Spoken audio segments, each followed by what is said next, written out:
Yo, yo, yo. This is Lucy Gems Podcast. I am your host, Chosen.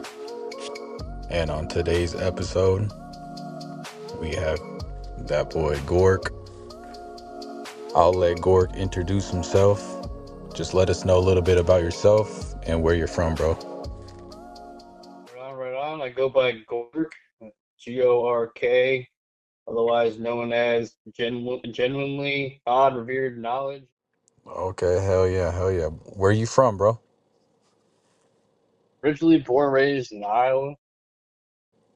You said in I was born, Iowa? yep, Iowa. I was born in the Midwest. Okay, and where do you reside now? I reside in Florida, kind of like the smack dab in the middle of everything. Oh, damn. When did you go to Florida? Let's see, I moved to Florida 2012. Oh, okay. So, were you, did you grow up in, Iowa, or, how was that? Like, were you just born there? Yeah, I was born and raised there. Most of my family is from that area, the Midwest. Some of them dispersed a little further away, but still in the Midwest. Okay. How was it growing up there? It was peaceful, man. I mean, it's a pretty friendly environment. As I got a little older, I started to realize it wasn't as safe as I had believed it to be growing up. Um, Surprisingly enough, gang activity kept growing where I was from. Surprisingly. Would you say it was a lot different from where you stay now in Florida? Honestly, where I moved to in Florida, it reminds me a lot of back home, just without winter, honestly. You said just without winter? Yeah, without snow, without all that hassle, fucking having to scrape my windshield, thaw my car out. Damn, I know that shit must have sucked. Yeah, man. I remember this one instance. I was coming home from my buddy's house, and it had just snowed, and it was late. It was like 2 a.m. and it's like I don't even know if I'm gonna make it home. I got all the way to the house and pulling into the driveway because it hadn't plowed or nothing. I got stuck, like trying to get over the curb. I remember having to dig myself a pathway to get in the damn driveway after fighting to get home. I'm like, come on, Oh man, it was just one of those days, huh? one of those days, man. One of those days. Yeah. Because I know Florida is like it has a lot of humidity and it's like pretty hot there. Was that something Oh that yeah. you had to adjust to? No, not really because there is quite a bit of humidity. So I mean, I was used to that. I enjoyed that because I only got like 3 months of it back home. So now it's just all year round. So it wasn't too bad to adjust. All right, so I know that you're more into like the digital art and drawing characters. Um, so before we get into all that, like, has art always been like a part of your life? Oh yeah, definitely. Yeah, I was always fond of the Sunday comics, like the single panel comics, little fucking peanuts and everything. So that was an influence of mine growing up. I had a couple of friends that were really big into drawing too, and they just did it as a little pastime. It wasn't nothing fancy and all that, but they were doing some cool things I was interested about, so it kind of perpetuated me to want to do it. Was there like so growing up, like you've always kind of been into drawing and then you came around those certain people that kind of inspired you to get more into it? Yeah, it was mainly the school buddies. Like when we'd have like indoor recess because it was really crummy out, like really cold or snowy, below zero weather and stuff. We'd have like indoor recess, and I remember having that little like half hour, and they would make. I remember this one kid. He would draw these mazes. He would draw a maze, and then he would incorporate different elements to it. That was really cool to me. And then his buddy would draw a bunch of these dinosaurs and stuff. He'd draw like really intricate like scenes. Like it wasn't detailed, but like not to the level of like a an artist that I look up to today, but back then I thought it was the coolest thing because it was original to me because it was his own kind of style. Like he Uh-huh. developed his own style for these dinosaurs. It wasn't like he was looking at a book or anything. It was just, from his imagination of what he recognized a dinosaur as. So I thought that was really cool. How old were you guys? See, that was like second grade, man. Oh, So like damn, eight, second grade? nine, I guess, yeah, around eight. Damn, yeah, so it was some pretty advanced kids then. Yeah, I remember the one buddy that was drawing the mazes. You'd also do like vehicles, you'd do like cars and stuff, but they're really, really boxy because he was big into like NASCAR. But he ended up having this really boxy style that was really cool because it made it look three dimensional. So, wow, that's really cool, dude. I'm like, how the hell do you do that? Mm-hmm. Did they ever say that they had family or someone that kind of taught them the ropes of kind of like the stuff that they were drawing? I don't remember them ever mentioning it, and I don't remember ever seeing any artwork of any of their family members like when I'd go and hang out with them. So I think it's just their thing, man. Mm. So now that you just said that, the times that it was snowing and like you guys had to stay in class and kind of just keep you guys occupied so you guys drew. So would you feel like the snow and the weather kind of helped you in a sense, even though you didn't really like it? Yeah, actually back then I would be outside when I could, even if it was crummy. Hmm. But growing up, as I hated it more and more, yeah, I would say that it definitely helped.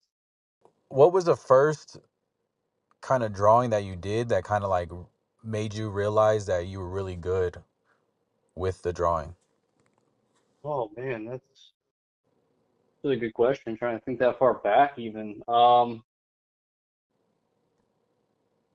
don't know of a particular instance, honestly. I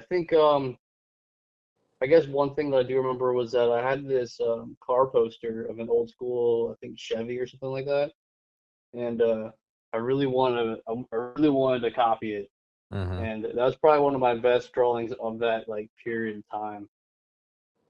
And I bet if I went home, I'd be able to find it somewhere. Oh, you think you still have it? Yeah, my mom kept everything.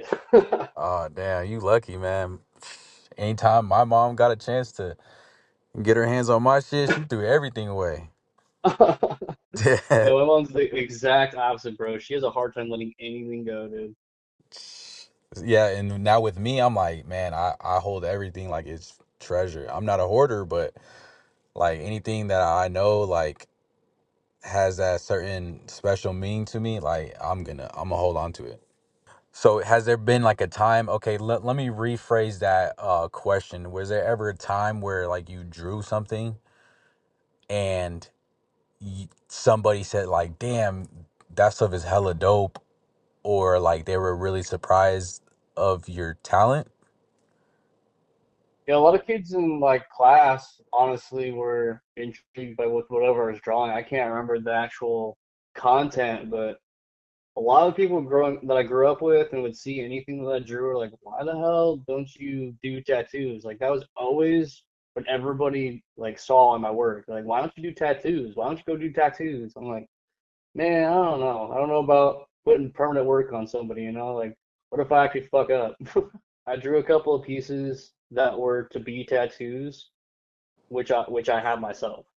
Hmm. I did the artwork and I had the tattoo artist, ink them on me. But for me to actually do the tattooing, man, just I don't know, just didn't appeal to me, man. No, you never wish that you kind of got into it. I would be more open to like creating flash sheets for, tattoo parlors and that sort of thing. Hmm.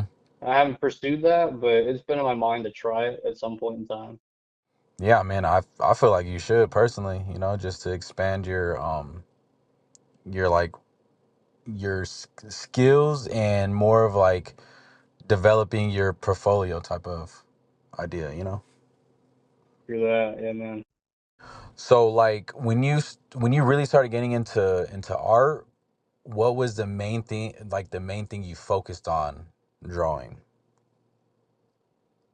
Proportions, really wanted to get shading down to a point that it was convincing enough to be three-dimensional. Because 2D work is cool, man. Don't get me wrong. Like I don't mind 2D work at all, but I was always one to want to pursue something that was more realistic at the time. Mm-hmm. I really focused on that, I think, just three-dimensional aspects. Okay. I see now. Now I kind of understand like how like you're so good with the style that you do now when it comes to like the lettering. It's because you kind of like started off with trying to develop the 3D skill, and then you kind of transferred it into your lettering. Yeah, there's a couple of chicks growing up that would do just bubble letters for like projects and whatnot. Mm-hmm. And I was like, I wonder if I could do that, you know? And I tried it, and yeah, it was what it was, but it wasn't anything to their capability because they were really good with, seeing a letter, and I kind of wasn't. Like I was good with handwriting Uh-huh. in terms of like if I was to have to write a paper, like it was neat. Like that was a big thing in my family was, having clean handwriting. So I guess that probably helped in the long run too, in terms of wanting to be precise with things going Hmm. forward when it came to producing artwork and whatnot. And I had a cousin, one of my cousins had first introduced me to like perspective in terms of creating a letter. So like the letter M, they would draw bars, which or yeah, I guess you'd call them bars, or most people consider them bars of the letter. And then I was like, okay, they're like, we're gonna make this three-dimensional. I'm like, what are you talking about? And then they'd fucking put the 3D in. I was like, no way. I'm like, it can't be that easy. Okay, so with that being said, did you around that time with the girls and all that, seeing them drawing the bubble letters, did that kind of get you more interested in doing letters? Or how did like graph enter into your life? Freights, seeing a lot of freights growing up. That was really the only time I ever saw any type of graffiti and lettering that was mind-blowing to me. Yeah, was there anybody in particular that you seen on the freights that kind of stood out to you the most? Or was it just Yeah, always just I've been trying to think about that, but when I was young and a lot of the time I couldn't read it. hmm I was just shocked by it. It's kind of shock value. I'm like, damn, dude. now that you said that, like when you were younger and you were looking at all this crazy stuff on the freights, was there ever a time that you were like, man, I wish I could read this? Oh, always. Even today. Even today, most of the time, like, what the hell is that?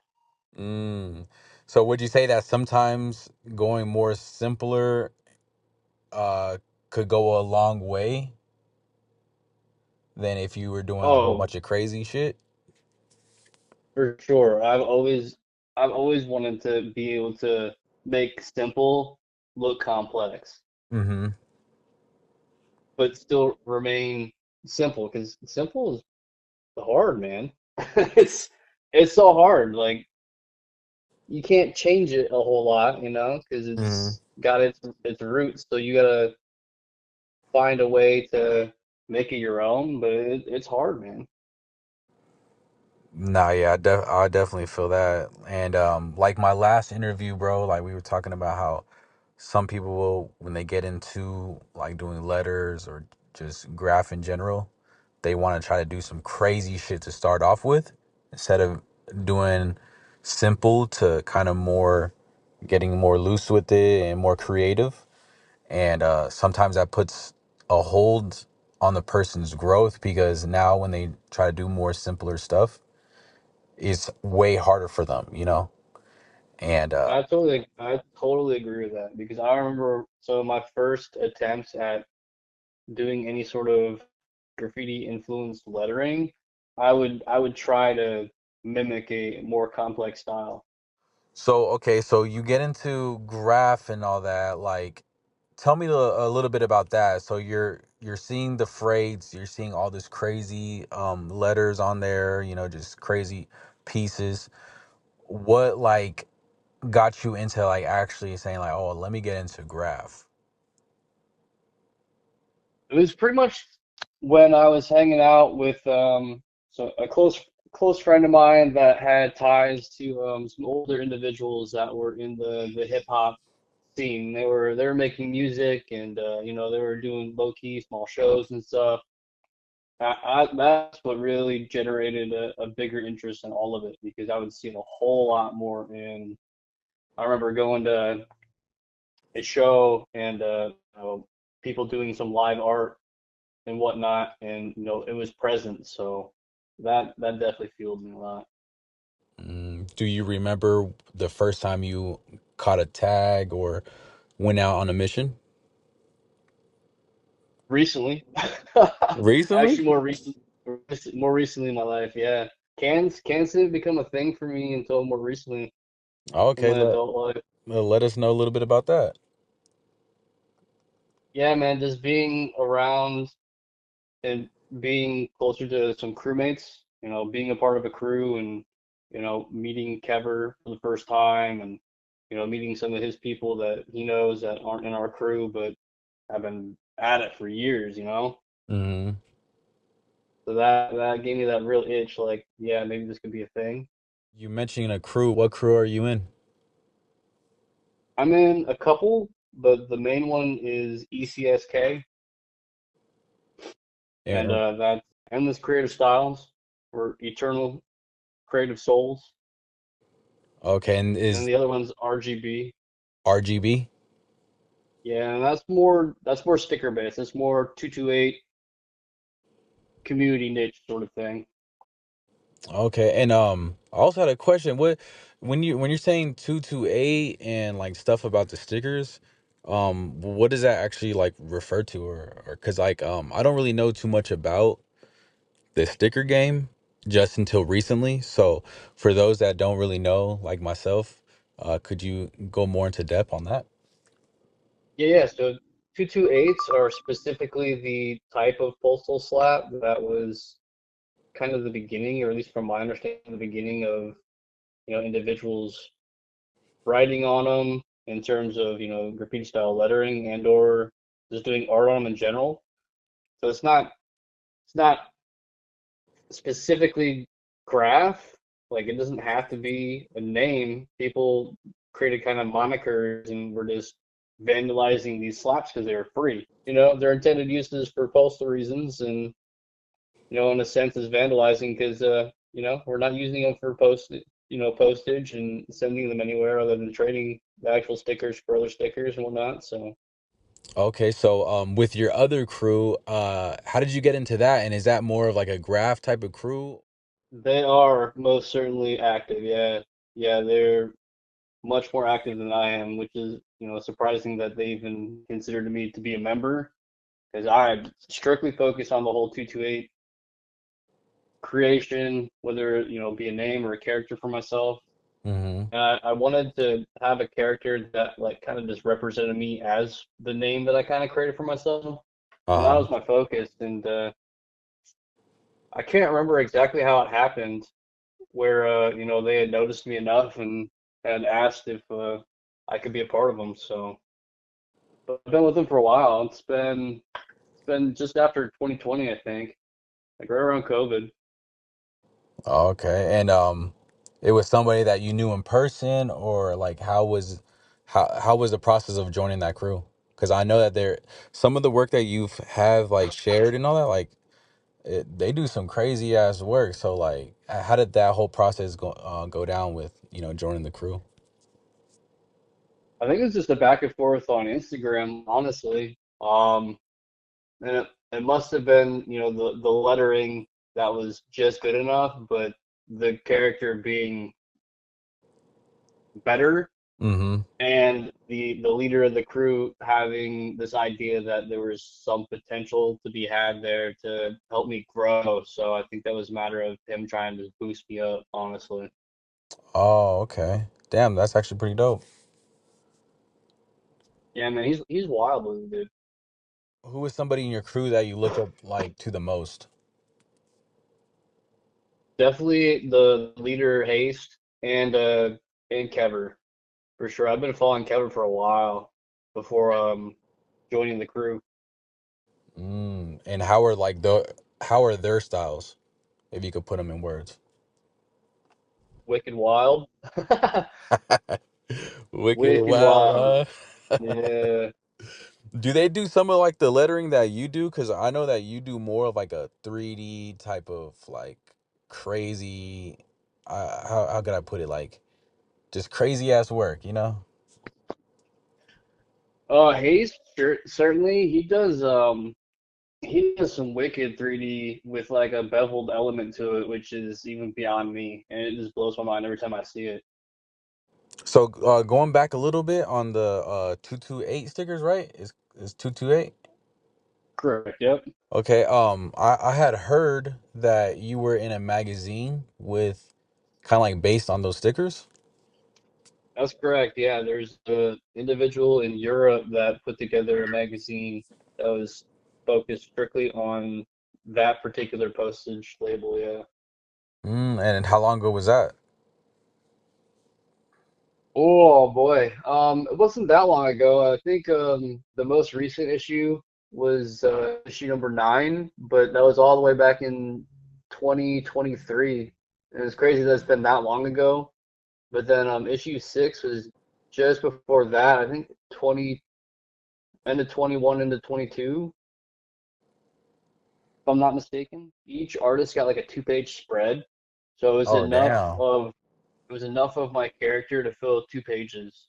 So it was just different characters or collabs that I'd been on, and I just cropped the photo to incorporate my character because I was really big into collaborating with other artists at the time and just trading. So it was Mm-hmm. hard for me to find just like a single slat where like I just had my character. So I had to fight to go through collabs and take pictures and crop them, but that's what ended up being sent in for a lot of them. Oh, okay. And I know you're notorious for your character that you draw. Could you give us a little explanation on how you came up with your character? Really just collaborating with other artists and wanting to focus on a singular idea to be more iconic rather than me just doing kind of whatever character came to mind at the time and just relying solely on technique and style. Mm-hmm. So I really focused heavily on trying to develop some sort of character that would stick out. Oh, okay. Because I know it looks kind of like a robot type of sci-fi character. How was the process of um developing that character through time? I started with the more organic character to begin with, sticking to like a general idea of a sea creature or a shark, Mm-hmm. and I didn't want to confine it to that, and I was always heavily influenced by technology and how times have changed, and I didn't see a whole lot of people mixing components. So Mm-hmm. I felt like that was one way to kind of set myself apart, was to do something a little more bionic. And then that's how that whole thing developed with me creating my character in a sense of, him kind of being either stuck in like a virtual reality or he was, an experiment or experimented on. Okay. Yeah, because when I had seen your character for the first time, I was like, damn, this shit is hella dope. Like, this is like a wicked ass character and shit, especially with all the details that you put into it. It's just like, damn, like, it was just mind boggling of how someone could actually do that type of work on a piece of paper, or a sticker. Yeah, man, it blows my mind to this day sometimes when I finish a piece. I'm like, wow, I really just did that? That's crazy. Did I fit that much detail in that small little space? Right Hmm. on. How long do you feel like it takes you to like finish like a piece? A really detailed one. There's been some really detailed like individual slaps that weren't necessarily my more iconic character. and I really wanted to just kind of express myself and do something a little different. And those ones, man, some of those have taken me like 12 hours. 12 hours? Yeah, yeah. There's a couple that I sold just an individual slab of, and they were like monsters inspired by like games or different movies. And yeah, man, I would sit on a inked just the ink black and white slap for a while before I even decided on colors. And yeah, those took a lot of time. Damn. So, okay, so when you're starting a piece and all that, like how is like your whole process to doing it? Do you um think of like the colors, like the color scheme first? Do you like how does it go down like in your process? Yeah, sometimes I rely solely on a color scheme, and that really takes a lot of effort when it comes to that sort of development. But a lot of the time I'll just start with get the basics down and go from there and build from it. Mm-hmm. So it depends on which route I take. But some of the more recent ones that I've done, I've simply just started with a sketch, and the color scheme will always come last. And Uh-huh. I feel like I work better that way than focusing on a color scheme first, because I'll just be stuck forever. I'm like, oh man, like it's got to be this, it's got to be this feel, these colors, and I get stuck. So I've decided to just do a sketch first and kind of sit on it, and maybe do an outline before I end up doing colors. And I Mm-hmm. feel like that's helped me to break free from that mental block of like, oh man, what's this gonna be? Do you like how many colors do you feel like you use for one piece, or does it kind of just vary? It does vary. I honestly try to limit it to like 3 colors if I can for like the main colors, and then if I end up doing some accent, and then maybe five. And a lot of times the extra colors, if I go beyond three, it's different shades of the colors that I've already used to make it more three-dimensional or give that feel. Oh, okay. Yeah, because in some of your work, I'm like, damn, like how many colors did he have to use for this piece? It looks like at least 15 colors, you know? But maybe I'm just tripping. Yeah, I know it can seem like that for sure. Like when it comes to alcohol markers, the cool thing about them is that you can certainly layer a single color and get a darker shade. So that certainly helps when I have, limited selection. Hmm. And if you have a limited selection, that's a good way to go about it because each layer you put on top of it is going to be a little bit darker. So you can definitely get some blends that way and tones. So talking about markers, what are your favorite brand of markers to use? It started with Prismas for alcohol markers. Prismas were my go-to. They're a little more on the expensive side, so then I branched out and started using off brands. And then, see, not that long ago, within a couple of years, Walmart had some artist markers. And I'm like, what the hell are these all about? And they're called Azure. And I think Zester even uses them. I don't know if he's a big fan of them or not, but they've been kind to me, so I like Azure. But Oh, other than that, I mean, just whatever I get my hands on, like I'll use Sharpies too. okay. Is there like okay, so for somebody that's learning how to blend and fade colors and all that, like what would you recommend them to use? If you can get Prismas, they're easy to work with. But honestly, any alcohol marker, as long as you work quickly enough, you're going to be able to blend it. It's just a matter of working quickly. And if you have a colorless blender, you can lay down the colorless blender first and saturate the page a little bit, and then you're going to get a super light tone in that area. Mm-hmm. So that helps too.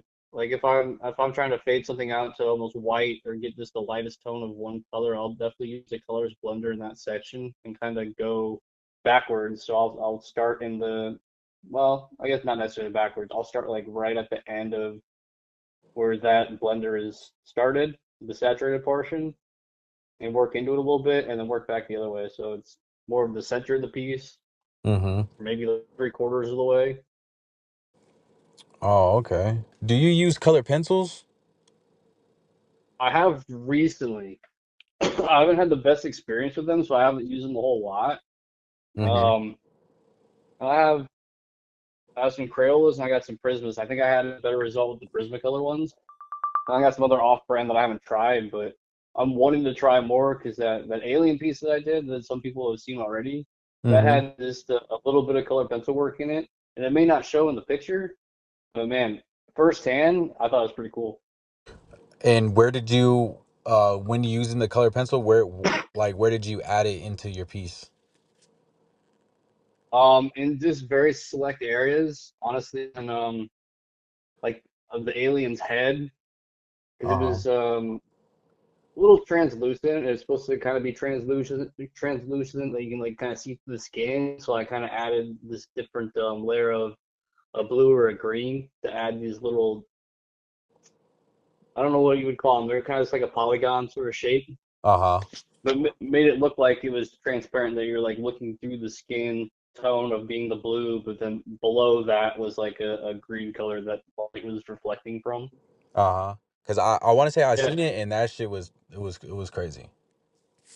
for sure. Yeah, I debated on that. I was very tempted to use that one first off. But I was like, yeah, let me try to find something else. But believe me, that was on the top of my list. Yeah, because it's the one with the blue background, right? Or am I Right, tripping? yep. Okay, yeah, that man, that shit is fucking sick. That's in the travel book, right? It is, yeah. Louis Louis couldn't wait. He was like, I got home from the post office and I busted that right open. I was like, hell yeah, dude. You seen some of the art in there? Yeah, there was the Jason piece from Paz and then the Predator piece from Jasky. Which one is your favorite in that book so far? Mine. Even though they're all good, I'm just yours. kidding. And I know you gonna say No, no. that. Yeah, I don't know if I could pick a favorite, honestly. I mean, Jasky just has phenomenal work all around. Bro, I'm But Kaz did his saying. thing, man. Kaz's piece is sick, dude. Yeah, no, his shit is sick as fuck too. His shit is, man. I'm gonna have to give both of them an interview too. I know how to ask Jasky, but I don't know. We'll figure it out though. You ever came across like a creative block? Always. Every time I start something, most of the time. And for me to get through that is just to go to something familiar. Mm-hmm. Honestly, like, doing a simple throwy piece or doing a simple straight letter piece just to visit something Uh-huh. to kind of build myself up. Okay. Okay, hold on. For those that might not know what a creative block is, can you kind of like put it in simple terms? Yeah, just Even though it's it's just common sense, but common sense ain't always yeah, common sense. yeah, no, I feel you. Yeah, just not knowing your directive or your path or your goal. And some of the best ways to get around that is just to have a list of like brainstorming ideas. Like whenever you have something that comes to mind or you see something that you're interested in trying, whether it be a fill effect, a 3D effect, perspective, different character elements, just jot them down because you can always revisit them and you can mix those all together. Like you can pick and choose. Like I remember watching some video and they're talking specifically about creative blocks and that's kind of what they do is whenever they have a little idea they just put it on a piece of note paper if they want. Like just have that handy or we got phones so most of us have phones anyway and you can just make a note that way like oh this idea really sticks out to me I don't want to forget it so just jot a note of it down and then you can just work on those particular things and build something from it. And hey, it may not turn out how you had imagined it, but at least you fucking put yourself out there to try something new. If you're into that sort of thing, or Mm-hmm. help you add something to something that you already do, to incorporate something new. Would you feel like you have more creative blocks than you've had some creative inspiration? Yeah, yeah, I would say I'm blocked most of the time Mm-hmm. because I have so many things just going on in my head in terms of ideas, and I'm reluctant to create a note, like I just said, which I really should create more of a note to myself of ideas or styles that stick out to me, or things I need to work on, I guess. Mm. Okay, okay. Do you have like a certain time or like a certain setting to kind of spark your creative process? 420 every day. No, I'm just kidding. I'm just kidding. No, actually, when I was growing up, that was an influence of mine, honestly. Not just in terms of that culture, but it seemed like I had more ideas, or I was hanging out with people that had ideas doing that sort of thing, Mm-hmm. and that resonated with me, and it did help me during that time period, I think. But now that it's not really a part of my life, honestly, it's just sometimes the time of the month, dude.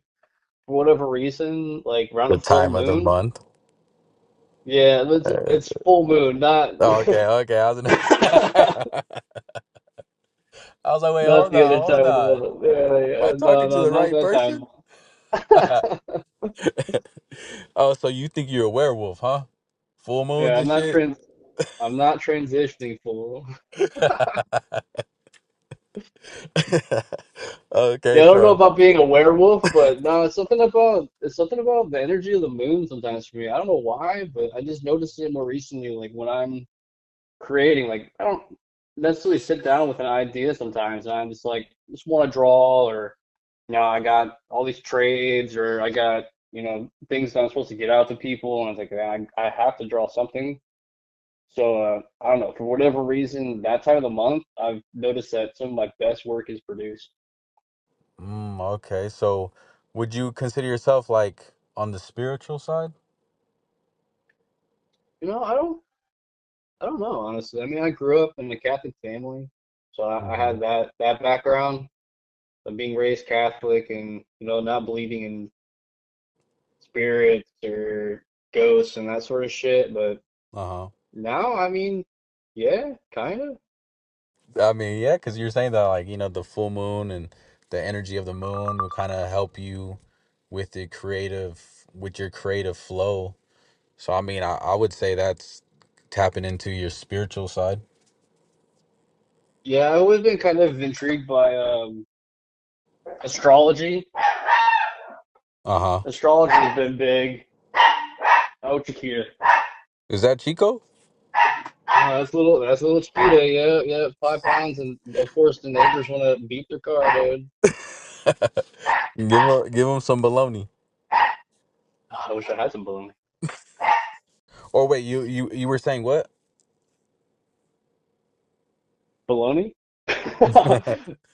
No, I was big into astrology. Like I always loved looking at the sky, man. I love looking at the stars, and it just blows my mind that we're on this tiny little rock in this giant universe, or a Uh-huh. simulation, whatever you believe.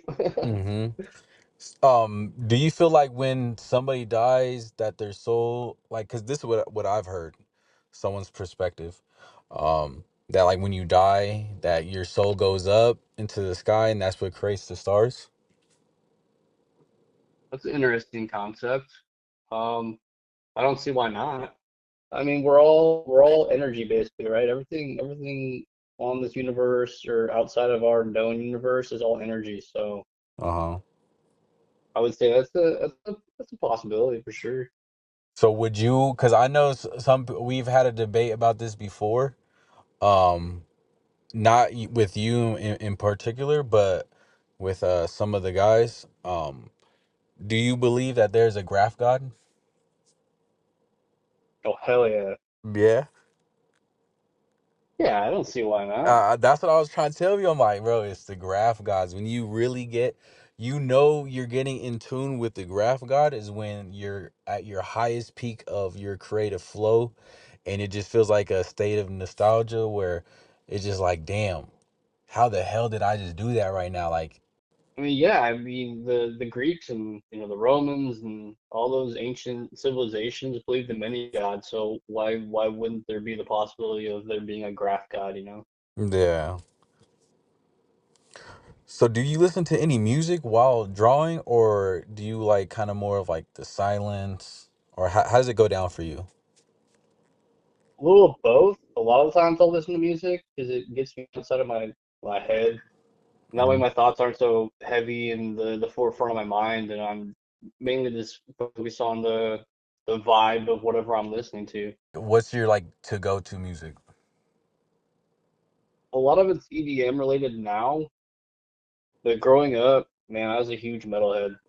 So some of the EDM I listen to is partially influenced by like a heavier element to it. So Mm-hmm. I guess that still translates to kind of being metal but more electronic. Mm-hmm. And But no, I'll listen to hip hop too, man. yeah, who are some of your favorite artists, whether it be EDM, metal, or hip hop? Oh man, I could go on forever with EDM. There's just so many. But hip hop, I like the boom bap type shit. Not so much of the new age stuff. So like Jurassic 5 and even some Mos Def and golly, there's a lot of those too, man. A lot of underground, a lot of underground hip hop artists that I used to listen to too, which people have probably never even heard of. Like I remember this group from Ann Arbor, Michigan, and they were called Tree City. They had a sick vibe. The homies back home, man. Case Joint, Imperfect, Colorless, also really cool dudes. That was like some underground type of like hip hop. Yep, yep. They were doing some low key underground hip hop, but it all kind of had that boom bap feel to it. So is there any like artists that kind of like inspire you to keep going and to like try to become like try to see your full potential type of thing? Yeah, man. I'd have to go back to Haste and Kever, honestly. Like when I first met Kever and we hung out, dude, and he had seen enough of my work, he's like, dude, you just gotta get outside your head, dude. Stop thinking too heavily into it and just do it. Mm-hmm. Is there any techniques that you learned recently that you wish that you've learned in the past to kind of help you improve your art? Yes, yeah, there's a couple. I don't use them quite often, but when I have used them, they've been very beneficial. Like this is coming from like a graphic design sense. A lot of people that do like video game character art Uh-huh. and that sort of thing, they'll do thumbnail sketching where they're focused literally on just like the shape, the silhouette of things, to get, not perspective. You're not worried about perspective. You worry about just the forms, and that's definitely helped quite a bit. And I need to do more of it when it comes to like a creation of an original character, especially when it comes to like robots and that sort of thing, like mechanized like bionic robots and that sort of thing. Mm-hmm. The thumbnail sketching and sketching with just like a single tone, like an all black or a gray or whatever I have on hand. I mean, it could be any color, but darker colors usually work best because you're getting a silhouette effect. Uh-huh. And that piece I just sold recently and is now in archives possession, that was generated from that sort of a technique and style of getting to that point of it being colored and full scale production basically. Yeah, the piece that you had gave him, that shit is fucking sick too. Yeah, people were fighting over that shit. I need to cop a few pieces from you, bro. Hell yeah, So dude. I'm gonna for sure, I'm gonna have to. It's no doubt You'll about get it. it. Like I'm gonna have to. But so you were talking about graphic design like art. Did you go to school for that? I did, yeah. I have Cause an you were saying associate's degree. a whole lot of terms and shit that I'm gonna have to go as soon as we're done here. I'm gonna have to go look up. So I know what you was I talking could about. help. I could help. No worries. So Yeah, yeah, man. No, I have a graphic design background. I have an associate's degree in graphic design, but I kind of just never really utilized it. I never had a graphic design job, but I've always had that creative side to me, so I took it with me. I had hopes that it would be something one day, but now I am just doing what I am doing, and I enjoy it. I enjoy art from all aspects, and I think traditional is what stings to me the most. oh, okay. Is there like, okay, so you're saying that you never really, as soon as you got your associate, you said associate's degree, right? That's correct, yeah. Is there a reason why you never really pursued with that degree and in any type of work, or like what's the reasoning behind you not really pursuing with that? It's really competitive, and most of the time they want you to have a bachelor's degree. So getting your foot in the door was super hard for me, and a lot of the work behind it, like dealing with clients and stuff, it wasn't necessarily creating anything. It was, somebody else's idea. It was like to create something in somebody else's eyes was just a fucking pain in the ass. Let's just put it that way. Mm, okay. And I even feel that to this day when it like comes to commissions and stuff, because people are like, "Oh man, I want some of your work, but can you do this?" I'm like, yeah, maybe, but it's really not what I enjoy doing because it's Uh-huh. confined by everything that they're looking for. So when people come to me and they're like, "Yeah, I want to commission you," I'm kind of weary about it a lot of times. But when they say you have free reign, I'm like, "Yeah, fuck it, let's do it." Oh, okay. So you'd rather like kind of get down with like your own personal stuff, and then for those who appreciate it, uh you would sell it to them. Yeah, So it's yeah, not really like more of like, oh, what are you looking for, so I could draw it for you. It's more of like, oh, this is what I'm offering. yeah, definitely. Because I had somebody come to me with an idea that they had. This was a couple of years ago, and they wanted to create an enamel pin basically of a particular character that one of their cousins had a design already thought out. And I was like, well, let me think about it. Let me see what you got. And the design was already done. It was just a matter of kind of translating it into my style, making it maybe a little more refined. Mm-hmm. And I had done that. I was like, hey, look, this is what I got sketched out, and like, what's not working for you, what is working for you. So it's a huge back and forth when it comes to that, because man, like, got to a point where it's just like, dude, I'm not gonna add any more. Like, they can be really nitpicky sometimes. Like, oh, can you change this one line, or can you add this now? It's like, dude, it's done, man. Yeah. It's done. I'm like, I'm not fucking redrawing this, goddammit. Advice for those that want to get into digital art or kind of go to school for that. That's a really good question, man. I'm kind of beside myself about it, honestly, just because people can do it without going to school. I mean, honestly, I probably could have chosen something else and still be creating. Mm-hmm. So something that I feel like maybe I wasted that time. But I guess it kind of solidified to me that, like, hey, this is a part of my life and I want to continue on with this, whether I'm doing it professionally or not. So, I mean, it gives you those credentials. Even Uh-huh. now, like, even though I'm not particularly doing digital art, like, I have those credentials so people can look in that and be like, yo, he knows his shit. So I think that certainly helped me in terms of being credible, I Uh-huh. guess. I guess you could put it that way. Mm. Is there something that you were taught in school that like kind of like you didn't know of and it kind of stuck with you? Man, that's a really good question. Um, Being able to market yourself, I mean, that was a big part of it too, because it wasn't just drawing, it wasn't just creating. So a big part of it was being able to market yourself. So I think that's probably what has helped me the most. Also, like in school, they teach you about marketing.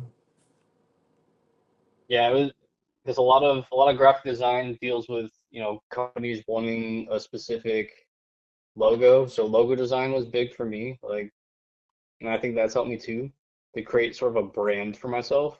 Mm-hmm. Like some may not see that like first off, but to me, it's me establishing me myself as a brand. So if somebody wanted some logo work done, they could come to you and uh, go through you for that. Potentially in terms of like designing it, yeah, I just wouldn't be able to produce it in a digital sense because I've kind of removed myself from technology to a point where I'm strictly doing things traditionally. Oh, okay. But I've had a close friend of mine that was doing the whole Twitch streaming for his gaming and whatnot, and he came to me and he was, wanting a different profile look, and he came to me and he commissioned me for that, and that turned out pretty sick. Like on Twitch, that's kind of your brand. Like if you're able to have a iconic sort of profile image, it helps you gain traction, I think. So yeah, certainly. So, has there ever like been like a crazy story that you could share with us? So, like about art or even going out and hitting like some spots or like just anything having to do with art I think I wouldn't say it's crazy, but or even a eye-opening. funny or even a funny story. I might have a couple of those for sure, but the eye-opening for me was when I came to the aerosol scene and my character was established and being recognized with that and hitting the first wall with a production like kind of a theme production, like it was all Christmas oriented. And for me, coming into that and not really knowing who I was going to meet and who would be seeing me produce what I was doing would want to have anything to do with me, you know? So Mm-hmm. for me to do that like a first timer and them not knowing was cool, man, because they came by, they'd walk by when they were taking a break from doing their piece, and I'm like, damn, dude, that's hella sick. I'm like, you think so, really? Like, like I don't know, man, we'll see. Okay, No, and man, it was like, that was super cool. and that was like you said, it was like one of like your first times using like a Canon. Yeah, yeah, one of the first times on that scale. I had no can control, and people were kind enough to provide me with tips because I was open about it. I'm like, hey man, this is like one of my first times, bro. They're like, hey, why don't you try this? I'm like, all right, I bet. Damn, So that's they weren't gatekeeping. I learned a lot by observation too, because I would take breaks and I would kind of walk up and down the wall and kind of see what everybody else was doing. So I definitely learned a lot that way too. So even if they weren't open to, questions about something, like if you're able to watch somebody produce, hmm it certainly helps, man. I learn a lot from observation. yeah, which is true too. Just kick back because that's like wherever you go, you try and pick up on some game. It's just better just to listen and maybe watch instead of being told. You know, Yeah, because I feel like maybe that's also a better way to learn. Um, I agree. but what's a funny story? I Let's hear a remember, funny one, man. yeah, this was before I even kind of knew about fucking 228s. Like I was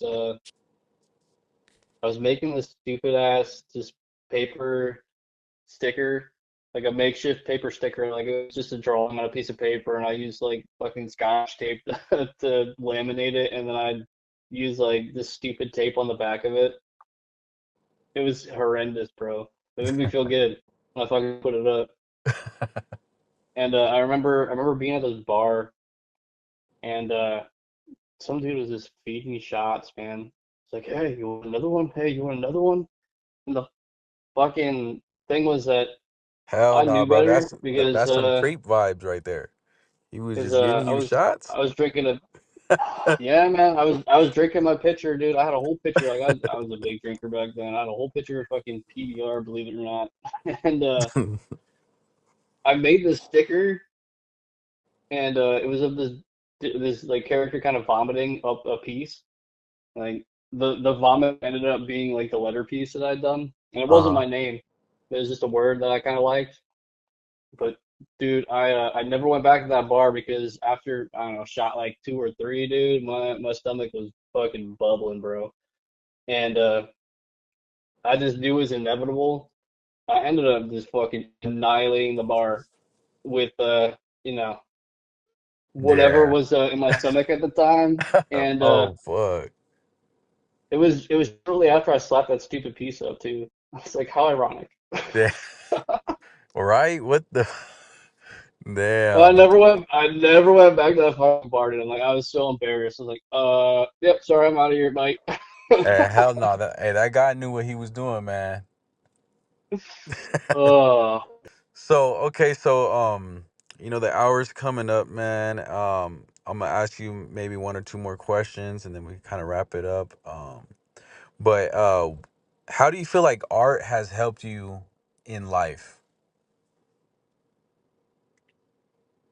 it's helped me be organized, I suppose, in a way. It's helped me have a routine, or I try to have a routine. Well, what I do, I'm pretty meticulous, so it's helped me continue on with that, but also to embrace little nuanced mistakes because not everybody's perfect. Hardly anybody's perfect, right? So why should art be perfect? I mean, there's always going to be that one little thing that irks me, but I've been slowly but surely getting away from focusing on what I don't like about the piece and focusing on the positives. Like, that works, that works. So as long as I got some positives, man, we're doing good. Is there any like advice to maybe somebody who's barely getting into art that maybe you could share with them? Yeah, don't beat yourself up over the little shit. That's the best advice The best advice? yeah, that's the best advice that anybody's given to me, and the best advice I can give to anybody is like it's gonna take time, it's gonna take practice, and it's gonna take, some sense of discipline, of course, and be open to criticism. Don't necessarily produce for criticism. Like don't create a piece just to be criticized.